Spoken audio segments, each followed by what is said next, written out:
This segment of Coast Life is sponsored by the Spice and Tea Exchange of Rehoboth. Well, CoastLife, we don't get through a Thursday without a little bit of drama for you with our Spill the Tea segment, thanks to our friends at the Spice and Tea Exchange on Rehoboth Avenue in Rehoboth Beach. And this is a fun one because it's got some coworker drama, which everybody can relate to a little bit. Since everybody's had a job at some point in their life, everybody can relate here. Sometimes we get a little dramatic. But before we dive into that drama, Charlie, what are we drinking today? You know, it actually doesn't quite fit the drama we have, because the drama we have is going to be tense and argumentative. This is smooth and easy. This is a mint basil herbal tea. Looking for something smooth to enliven at the same time? This mint basil tea produces a brew that is deep and comforting with a sweet, refreshing, and invigorating finish. Well, maybe we're going to need that after discussing we might, drama. yeah. Might have to bring you back down. But while we get to that, Charlie, you can spill our tea. I will. Here while we I go. spill our drama here. A woman on a small team at work finally spoke up after months of covering for a coworker who wasn't pulling his weight. Ooh. She brought it up during a team meeting. Some say that she was right to speak up. Others say that she should have handled it more privately. What do you think? Was it fair to call him out, or should she have taken a different approach? You can share in the comments over on our socials. Charlie, what are your thoughts here on the couch?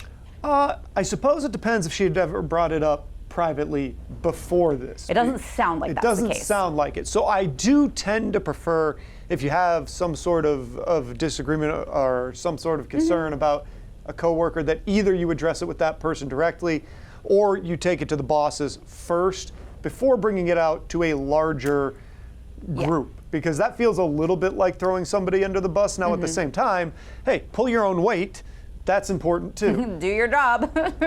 Yeah, I do think, and sometimes it can depend on the situation. I think sort of the male-female dynamic, it can depend on how long, if he's been there longer than she has, to kind of corner someone privately can always be a little uncomfortable too, especially if you know that like maybe this person's a little unhinged. I don't want to corner them about something like this privately. That's why you have an HR team. That's why you have a boss, a supervisor that you can go to with these sorts of issues and discuss them, and then they can handle it a little bit more privately. They can bring it up without bringing your name into it, and it can be handled professionally. I'm kind of with you. I feel like if the first time this guy is hearing about it, which I refuse to believe sometimes when someone's not pulling their weight, they're completely unaware that they're not pulling their weight. A lot of times I think they know exactly what they're doing and how to get away with it for so long, but I feel like in a team setting, it looks bad for all parties involved.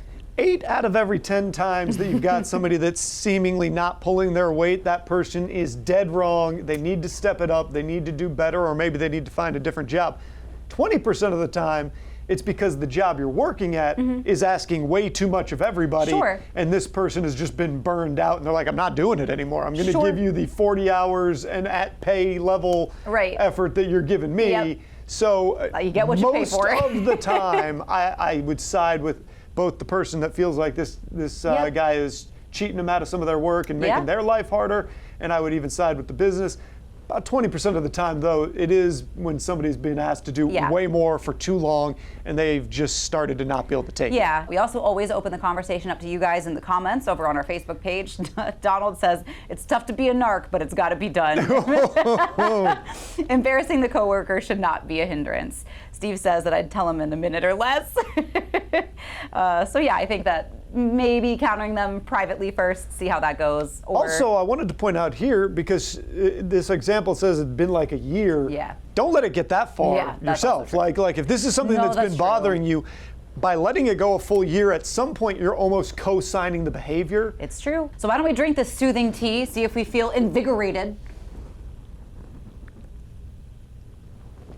It feels minty, it feels soothing, it feels like it's been enlivening me. So this is a nice tea, and you can go get it at the Spice and Tea Exchange on Rehoboth Avenue, right there in Rehoboth Beach, and enjoy all the other spices and fun stuff that they have to offer. Remember, grilling season is here. It's a great stop in, and also you can cook with tea a lot more than you think you can. Pick up those recipe cards too, because they have those as well. But we have some more Coast Life to get to, just a little bit more. We'll be counting down the days of summer when we get back. Step inside your fully refreshed 2-bedroom, 2-bath condo at the Villas at Bay Crossing in Lewis. Enjoy an open concept layout, modern kitchen with breakfast bar, private balcony, and access to a community pool. With Archie, inspections and repairs are already done. You can close in as little as 72 hours. Stop by this open house this Saturday, June 21st from 10 a.m. to noon. This week's Happy Place is sponsored by the Parker Group.